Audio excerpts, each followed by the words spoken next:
जी, अस्सलाम वालेकुम ऑडियंस। तो आज पाकिस्तान इंग्लैंड का दूसरा टेस्ट मैच स्टार्ट हुआ, तो उसके ऊपर तबसरे करने के लिए आज हमारा पैनल बेतुका पैनल फिर से इकट्ठा हो गया। बेतुके लेजेंड्स हमारे, तो आज हमारे पैनल में हमारे साथ हैं साजिद साहब, अजहर जफर साहब और आमिर सुहेल साहब, जो कि इस टाइम माल्टे खा रहे हैं। और आज आज पाकिस्तान ने बैटिंग की और 126 रन फॉर 5 विकेट्स, और ये आज का रहा। और इस टाइम मोहम्मद रिजवान और बाबर आजम खेल रहे हैं जो विकेट्स पे हैं, और कल अब मैच स्टार्ट होगा बाकी। तो इस पे हम आज का एनालिसिस लेते हैं। तो जी साजिद साहब, आपका क्या इस बारे में आज ख्याल है? अस्सलाम वालेकुम, बिस्मिल्लाहिर्रहमानिर्रहीम। एनालिसिस जी, इस टेस्ट मैच का फिलहाल तो पहला दिन है, अभी पहला दिन का एनालिसिस ही कर सकते हैं। टॉस जीत के ठीक है, फिर से ब्रेव डिसीजन बैटिंग करने का पाकिस्तान का एक ठीक है, पॉजिटिव थिंकिंग है, लेकिन इंग्लैंड अपना वही एग्रेसिव माइंडसेट के साथ आया जो वो पिछले टेस्ट मैच में जीता था। उसी मोमेंटम को कैरी करके लेकर आया फिर से। और पाकिस्तान का बैटिंग ऑर्डर फिर से फेलियर, टॉप ऑर्डर फेल हुआ। डिपेंड करता है बाबर आजम और या रिजवान कितनी देर खड़े रहते हैं। मेरा नहीं ख्याल ज्यादा देर खड़े रहेंगे कल वो, क्योंकि पाकिस्तान की उसके नजर आ रहा है कि उसमें कि वो स्टिल पिछले टेस्ट मैच के शॉक से आफ्टर शॉक्स हैं अभी उनके जहन में, वो चल रहा है अभी तक। जी अदर साहब, आपकी तरफ आते हैं। मेरी तरफ आ जाए जी, क्या कहेंगे? मैंने आपको पूछना है वलीद साहब, आपको पता है इसके जो टेस्ट मैच पाकिस्तान और इंग्लैंड का चल रहा है, स्काई स्पोर्ट्स वाले भी इसके ऊपर एनालिसिस दे रहे हैं, अपने खबर पूरा दे रहे हैं। दे रहे हैं, आपको पता है ना? हाँ जी, हाँ जी। उसके बाद जो वो क्या कहते हैं इंडियन है, वो विक्रांत गुप्ता, उनका शो बड़े गौर से देखता हूँ, वो भी पूरा अपना एनालिसिस दे रहे हैं। फॉलो कर रहे हैं? अच्छा, हाँ जी।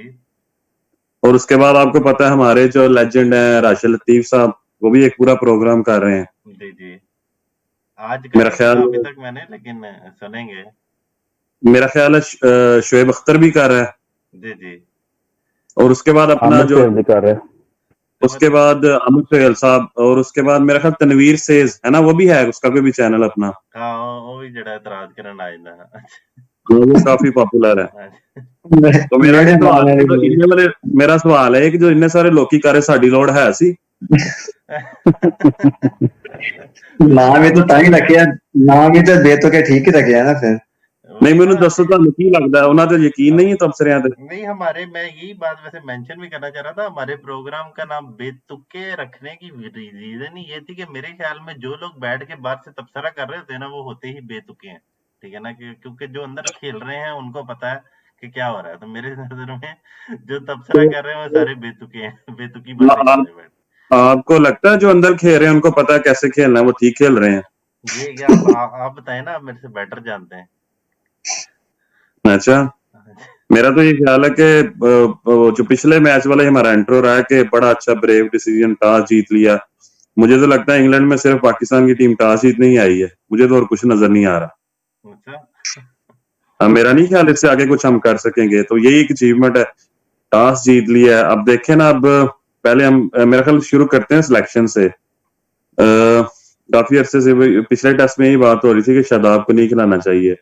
शायद उस टाइम के हिसाब से वो फैसला भी किसी हद तक ठीक था विकेट को देखते हुए। तो अभी भी इन्होंने फवाद आलम को चांस दे दिया है, तो मेरा ख्याल है चांस तो उसको ठीक दिया, वो भी नहीं कर सका, तो अब उस पर कई आगे जो है हमारे पंडित, वो भी आगे बोलेंगे फवाद आलम भी फ्लॉप हो गया है।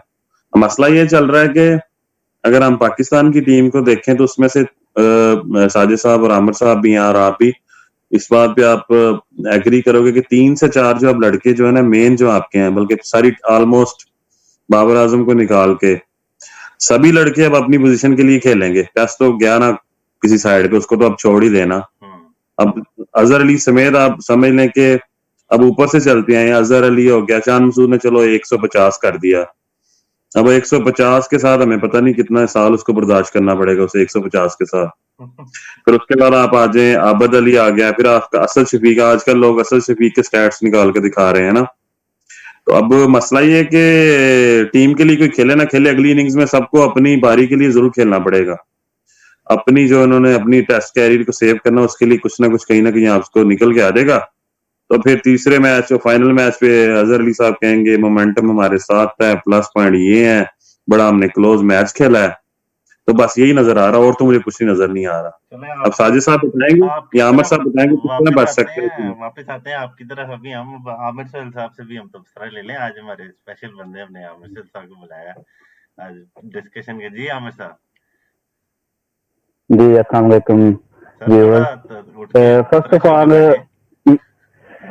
ऑफ शो पे ऑल बैठे। मेरे ख्याल से टॉस जीत के जो है ना, इनको बैटिंग नहीं करनी चाहिए थी। वेदर कंडीशंस भी देखनी चाहिए थी। पहले 2 दिन फुली जो है ना ऑन एंड ऑफ बारिश है, तो जिस तरह के पार्टनरशिप लगती है, ठीक है, जिस तरह इनकी लगी भी थी अजहर अली की और आबद अली की, एक मोमेंटम बना था टीम को लेके चलने का। स्कोर भी चाह रहे थे, तो फिर साथ ही बारिश आ गई, फिर वो सारे बाहर गए हैं ग्राउंड से प्लेयर्स।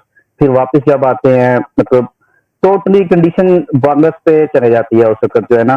तो इस पॉइंट ऑफ व्यू से टॉस जीत के जो है ना, इनको चाहिए था कि बॉलिंग करनी चाहिए थी। पाकिस्तान विकेट लेके इनको प्रेशर में लेके आता है, तो बजाय के बैट्समैन ऑलरेडी सारे प्रेशर में है, ठीक है, तो उनको दोबारा अजहर अली ने टॉस जीत के दोबारा अपने आप को भी और सारी टीम को प्रेशर में डाल दिया। तो मेरे ख्याल से ये जो फैसला जो था ना, ये पाकिस्तान का स्टार्ट ही बिल्कुल सही नहीं था। तो दूसरी रही बात फवाद आलम की, तो उसको मेरे ख्याल से 3 टेस्ट मैच देने चाहिए मिसबाह को। तो फिर देखना चाहिए, अभी टू अर्ली है उस पर मतलब बहस करें या उस पर हम बात करें, तनकीद करें। तो जिस तरह के 10 से 12 साल बाद वो कमेटी में वापस आया टेस्ट क्रिकेट में, डोमेस्टिक में उसके बहुत अच्छे रिकॉर्ड है, तो उसको मेरे ख्याल से अभी मौका देना चाहिए। तो बाकी वही बात है, सीनियर जो है अब अजहर अली हो गया, शफीक हो गए, इनसे बहुत ज्यादा तवक्कुआत है इनके, मतलब बड़े अच्छे रिकॉर्ड भी है इंग्लैंड में, ये नहीं कि नहीं। तो इन पे अब ये है कि सेकंड इनिंग में सबकी इन पे अब ज्यादा नजर होगी। अगर साहब बिल्कुल सही कह रहे हैं, अब सब ने अपने अपनी जगह के लिए खेलना है, तो इनको अब जो है ना अपनी जिम्मेदारी निभानी होगी पाकिस्तान को सेकंड टेस्ट जीतने के लिए। ठीक हो गया जी। अच्छा, आज बात तो ये हो रही थी, अभी आमिर ने भी जिक्र किया, फवाद आलम को आज खिलाया है, तो बड़ी उम्मीद तो थी। वैसे मुझे तो थोड़ा अफसोस हुआ उसके आउट होने पे कि आज उसके, क्योंकि मैं काफी हक में था कि उसको खिलाया जाए। तो लेकिन मेरे ख्याल में फैसला भी ठीक था। तो क्या ख्याल है, चलेगा आगे, वो करेगा कुछ? मेरे ख्याल से उसको इंग्लैंड में लेकर ही नहीं आना चाहिए था। उसे अच्छा। चांस देना चाहिए था। सही बात है, वो इतने सालों बाद खेल रहा है, उसे इतने मुश्किल कंडीशंस में आप डायरेक्ट ही ले आए उसे। उसे अभी खिलाते जब पाकिस्तान में श्रीलंका आया था, या पाकिस्तान में बांग्लादेश आया था, उनके साथ जो टेस्ट सीरीज खेले हैं उनमें खिलाते उसको जरा उसका अपने सॉइल के ऊपर खेलता, उसे कॉन्फिडेंस आता, जरा रन्स करता। उसे आप सीधा इंग्लैंड में ले आए हो जहाँ पे बड़े बड़े नहीं चले, उधर उसको 12 साल बाद उठा के उसको ले आए हैं। तो उसका कसूर नहीं है, मेरा नहीं ख्याल फवाद आलम का कसूर है इसमें। कसूर ये थिंक टैंक है। अब उन्होंने तो बाहर कर देना है, क्या क्या कि चला नहीं फिर से। पता नहीं बाहर करते हैं या नहीं करते हैं, बहरहाल उसका कसूर मैं नहीं मानता ये उसका कसूर है कि वो आउट हो गया जीरो पे, या क्या हुआ उसके साथ। 12 साल बाद एक से लेकर आ रहे हो उतने बड़े उसके टीम के सामने, ऊपर से इतनी मुश्किल कंडीशंस में, जहाँ उसको कॉन्फिडेंस मिला अभी कि अपने सॉइल पर रन उसने किए आने से पहले कुछ भी नहीं किया। तो और ऊपर से उसको ये प्रेशर है कि मैं यहाँ पे ना चला तो मैं फिर बाहर हो जाऊंगा टीम से। वो मेंटली भी प्रेशर में ही होगा शायद। अब तो उसका कोई कसूर नहीं है। तो कसूर ये थिंक टैंक का ही है। उसे इंग्लैंड में नहीं खिलाना चाहिए था, अपने सॉइल पे खिलाते, कॉन्फिडेंस देते हैं उसे। अब आगे वो जाने, अब उसकी किस्मत जाने टीम में रहता है कि नहीं रहता। हाँ जी अजहर भाई। मेरा ख्याल है कि अब देखना नहीं है कि यहाँ से कितने रन करें और पाकिस्तान टेस्ट में वापस आ सकता है। अगर तो हम कंडीशन देखें तो मेरा ख्याल है 250 भी यहाँ से करें तो चांस है मैच में वापस आने का। अब मुकाबला देखें, अगर आप इंग्लैंड की रिसेंट पास्ट परफॉर्मेंस देखें और पाकिस्तान की परफॉर्मेंस देखें, तो मोरलेस जो है ना बैट्समैन जो है ना सबके दोनों टीमों के सेम नजर आ रहे हैं। अब मुकाबला बॉलिंग का है, उनके पास भी यही सेम मसाइल है, उनके पास भी कोई ऐसे इस टाइम बैट्समैन मौजूद नहीं है जो के फॉर्म में और जिनकी पोजीशन कोई अपनी पक्की हो टीम में सिवाय इस टाइम जो रूट के। तो अब मुकाबला मेरे ख्याल साजिद साहब इसमें बताएंगे, मुकाबला सिर्फ हमारी बॉलिंग का रह गया है। अगर आप एंडरसन को देखें तो पिछले मैच में ऑफ कलर नजर आया और ये बातें भी सामने आई कि शायद उसको ड्रॉप कर देंगे, लेकिन शायद उन्होंने रीड किया उसकी कंडीशन को, विकेट को और वहां के मौसम को, उसकी वजह से उसको एज मिला और आपने देखा है कि आज उसका बाल जनाब हर तरफ घूम रहा है। आज तो एंडरसन सारे जो है उसपे हुए, स्लिप पे आउट हुए सारे आज। इसका मतलब है कि विकेट में कुछ ना कुछ स्पोर्ट्स को मिल रहा है। एंडरसन बैक इन एक्शन है, यानी कि अब उसकी 38 का हो चुका है और उसके बावजूद आप देखें उसकी बॉल हिल रही है। अब मुकाबला हमारे बॉलरों के ऊपर है कि वो क्या करते हैं। दूसरी बात जो बड़ी गौर करने वाली बात है, अब जोस बटलर को देखें, उसकी कीपिंग के बारे में पिछले मैच में भी डिस्कशन हुई और अब भी डिस्कस हो रही कि कीपिंग उसकी अच्छी नहीं है। क्या वजह है कि इंग्लैंड ने उनको टीम में रखा हुआ है बगैर उसकी एक पूरी कीपिंग के बावजूद उसको टीम में रखा हुआ है। उसका प्लस पॉइंट उसकी बैटिंग है, तो उनको इतना पता है कि अगर ये 1 या 2 या 3 कैच छोड़ देता है तो इतने रन बना देगा, ये मैच जितवा सकता है। अब हम अपनी तरफ देखें, हमारा जो लेजेंडरी रिजवान है, हम सिर्फ इस बात पे खुश हो जाते हैं कि मोहम्मद बास की जो उसके बॉल है वो आगे खड़े होकर उसकी कीपिंग कर रहा है। क्या इतना काफी है कि मतलब विकेट कीपर को पूरा बैट्समैन ही होना चाहिए? आप दूसरी टीमों को देखें जो पास में भी गुजरी हैं, संगाकारा की मिसाल आपके पास है, MS धोनी की मिसाल आपके पास है, गिलक्रिस्ट की मिसाल आपके पास है, इवन आप पीछे भी चले जाएं आपके पास कोई ऐसा कीपर नहीं आया। राशिद लतीफ और मोइन खान भी बातें तो बड़ी बड़ी वो भी करते हैं, लेकिन अगर आप उनके स्टैट निकालेंगे शायद उनके तो रिजवान से भी बुरे हों। सो ये तो बहुत पुराना मसला है। तो मेरा ख्याल है कि ये चीजें भी इम्प्रूव करने वाली हैं। इनको बहुत अच्छा जो है ना अच्छा बैट्समैन चाहिए और कीपिंग तो ऑब्वियसली उसको करनी पड़ेगी। तो मजीद साजिद साहब बताएंगे कि अब मैच को किस तरह बचाया जा सकता है। मैच आपने सही कहा बिल्कुल। ये अब जो कल के पार्टनरशिप है बाबर आजम की और रिजवान के पास बहुत अच्छा मौका है अपने आप को प्रूव करने का। रिजवान के बारे में उसको खुद को भी पता है कि वो कंट्रोवर्शियल है, उसके बारे में बातें होती हैं, उसकी परफॉर्मेंस की बैटिंग परफॉर्मेंस के बारे में। कल उसके पास बहुत अच्छा मौका है साबित करे। और कल इन दोनों की पार्टनरशिप बहुत क्रूशियल है। अगर तो ये 100 रन ऐड कर देते हैं बीच में और उसके ऊपर जो अगर टेल कोई ऐड कर देती है तो वो बोनस है। और बॉलिंग, वाकई बॉलिंग आगे जो कंडीशंस हैं अभी 2-3 दिन ऐसे ही रहने हैं, अभी ओवरकास्ट ही रहने हैं, तो पाकिस्तान बाउंस बैक कर सकता है अगर ये 100-150 रन और ऊपर करके। लेकिन कल के पार्टनरशिप बहुत क्रूशियल है, डिपेंड करता है बाबर आजम और रिजवान। मैं फिर कहूंगा रिजवान के पास बेहतरीन मौका है प्रूव करने का, इससे बेहतर अपॉर्चुनिटी उसे नहीं मिल सकती इतने क्रूशियल टाइम पे। अगर वो अपने 50 रन भी ऐड कर गया तो वो तो बहुत अच्छा। अभी तक जितना मैच हो चुका है, एक टेस्ट और दूसरा टेस्ट शुरू हो जाएगा हमारा, जो है वो कहते हैं कि मिसबा वाला, विकार यूनस वाला, यूनस खान वाला और मुश्ताक वाला कीड़ा तो निकल चुका है हम सबका ही ना, कि बड़ा थिंक टैंक और बड़ी अच्छी टीम साथ गई है। अब रह गया सिर्फ बाबर आजम वाला कीड़ा। ऐसा ही है ना? ऐसा ही है। उसका पता चलना क्या बनता है यार। थिंक टैंक, मैं सारा कुछ थिंक टैंक पे नहीं ब्लेम करूंगा। अब थिंक टैंक ने घोल के तो नहीं पिला देना अंदर, दबावों में डाल देना उनकी टेक्निक को। तो बंदे ने, बैट्समैन खुद अंदर भी तो कुछ सीखना है ना। इतने पुराने हो गए, बाबे हो गए सारे, मेरा ख्याल 35 साल के तो हो गए ज्यादातर।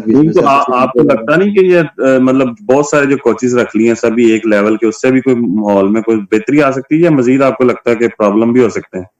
हो सकते हैं प्रॉब्लम। सारे लेजेंड हैं, सारे पाकिस्तानी मेंटालिटी का तो पता ही है। सारे लेजेंड जहाँ पे एक इकट्ठे हो जाएं तो एक दूसरे को टफ टाइम देने लग जाते हैं। अंदर का माहौल क्या है, ऐसा होना नहीं चाहिए, लेकिन मुझे नहीं पता। पिछले टेस्ट के वाले पूरा हो रहा है। अब मैं कह रहा हूँ आमिर साहब आपने कुछ ऐड करना है तो कर लें, तो फिर हम एक बात मैंने कहनी वली साहब, पिछले टेस्ट के वाले से जो मैंने साजिद साहब से भी बात की है कि मतलब जिस तरह का हमारा हैवी कोचेज हैं जो उनका नाम बहुत बड़े नाम है, तो बाद में ये खबरें कुछ निकली हैं कि कुछ बॉलर्स जो बॉलिंग कोचेज हैं और मुश्ताक और वकायने साहब, उन्होंने बताया कि जो हमने प्लान दिया था उसके ऊपर वो जो है ना स्टिक नहीं किया, जिसकी वजह से मैच हमारे हाथ से जो निकला। तो गालिबन कहीं ना कहीं पर्ची जो है ना अजहर अली साहब देखना भूल गए हैं, तो मैच जो है ना गवा दिया। हो सकता है बिल्कुल। आमिर साहब आप क्या कहेंगे इस बारे में? फर्स्ट ऑफ ऑल मैं ये कीपर की बात करूंगा। उसकी आज मैंने बैटिंग देखी है जितनी उसने की है, थोड़े से ओवर खेले हैं, फिर वो 12 की वजह से मैच खत्म हो गया था।